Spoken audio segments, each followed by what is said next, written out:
Assalamualaikum warahmatullahi wabarakatuh. Selamat pagi, siang, dan malam kepada Bapak dosen dan teman-teman sekalian yang menonton video kali ini. Jadi pada video kali ini merupakan video lanjutan tentang merancang sebuah API.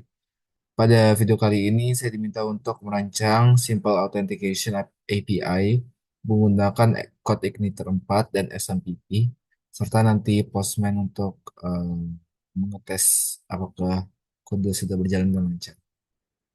Oke. Oke, yang pertama kita diminta untuk membuat tabel bernama user dengan tiga atribut yaitu username sebagai primary key, password, dan name. Dan di sini saya sudah membuatnya oke, di database Foodmart. Lalu kita diminta untuk memasukkan secara manual data yang akan dicoba sebagai autentikasi. Di sini saya menggunakan username saya Amar Novel, Amar NFL, terus nama Amar Novel, dan ini password. Saya menggunakan passwordnya itu password ya, password seperti itu, seperti ini. Namun kenapa tampilannya seperti ini? Ini merupakan hasil hashing menggunakan MD5. Teman-teman bisa juga menggunakan. Jadi kenapa menggunakan ini? Karena di dalam kotak meternya sendiri nanti bisa langsung digunakan untuk eh, mencocokkan hasil hashing menggunakan MD5. Oke. Pertama, mari kita coba dulu tampilan terbaru dari localhost yang saya miliki. Oke. Jadi dari awal saya diminta untuk melakukan login. Saya melakukan login dengan data yang sudah saya cantumkan di database tersebut.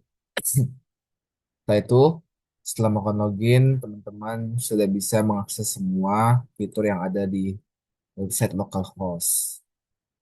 Selain itu juga saya menambahkan fitur logout. Misalkan kita melakukan force untuk langsung ke link yang ada di dalamnya itu tetap tidak bisa ya. Jadi mereka harus tetap melakukan login terlebih dahulu. Oke, tujuan utama kita adalah menampilkan data Foodmart, data customer yang sebelumnya pernah kita bahas yang ada di sini. Namun sekarang tidak bisa diakses karena ia harus menggunakan melakukan autentikasi terlebih dahulu menggunakan akun yang sudah terdaftar. Seperti contoh di sini saya menggunakan akun saya. Nah, baru dia sudah bisa ditampilkan. Oke, itu saja. Lantas bagaimana kodenya? Berikut saya jelaskan. Pertama, kita perlu membuat dulu model dari ada dua model baru yaitu login dan bookmark authentication. Kurang lebih sama kodenya. Jadi kita diminta untuk mencari data yang ada di tabel user di database bookmark tabel user eh, sesuai dengan username dan password nantinya. Jadi ada masukan username dan password ini digunakan untuk mencocokkan apakah terdapat data yang ada di dalam tabel tersebut. Setelah membuat model, kita perlu membuat controller. Pertama ada login controller. Di sini ini ada index. Index ini berguna untuk melakukan login. Jadi misalkan ada error itu nanti ada pesan yang tersampaikan. Di setelah itu ada login action. Login action ini berguna untuk mencocokkan data sesuai yang terdaftar di database. Jadi dia mencari username dulu, lalu password, ambil dari data user tadi yang ada di model login, terus mencocokkan apakah data yang dimasukkan tersebut sesuai dengan yang terdaftar di database. Dan ini ada fitur logout juga, berguna untuk menghapus riwayat apakah sudah login atau belum di dalam localhost. Oke. Selanjutnya ada Hotmart. eh, Kita perlu mengupdate pada Foodmart API. Di sini kita menggunakan kurang lebih sama juga seperti login controller tadi. Namun di sini ada parameter berupa username dan password yang diperoleh dengan yang diperoleh dari masukan secara manual di URL. Jadi kita mengakses Foodmartnya, data Foodmart tersebut langsung dari URL-nya. Dan bagaimana cara agar kita dapat mengeblok user yang belum melakukan login namun memaksa untuk masuk ke fitur yang ada itu dengan cara menambahkan kode berikut di setiap controllers kode ini. Ini masih bisa karena kita sudah login. Coba kita login. Kalau kita paksa untuk ke blog, itu tidak bisa ya. Jadi harus login terlebih dahulu.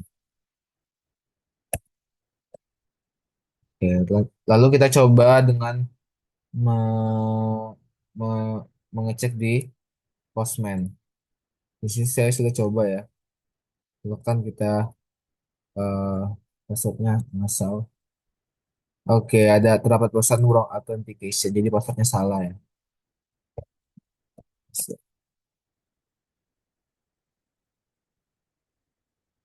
Nah, di sini sebenarnya ada sebuah kekurangan yaitu misalkan kita lakukan logout lalu kita memaksa ke Foodmart API ya ini itu bisa diakses teman-teman. Namun kita dapat mencegahnya dengan cara memasukkan kode ini ke Foodmart API seperti itu. Sekarang kita coba lagi. Foodmart. Tuh, dia bakal langsung ke tempat login lagi.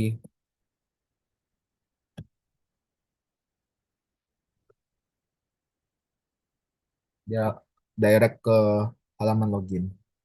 Akan tetapi terdapat permasalahan ketika kita mencoba menggunakan Postman.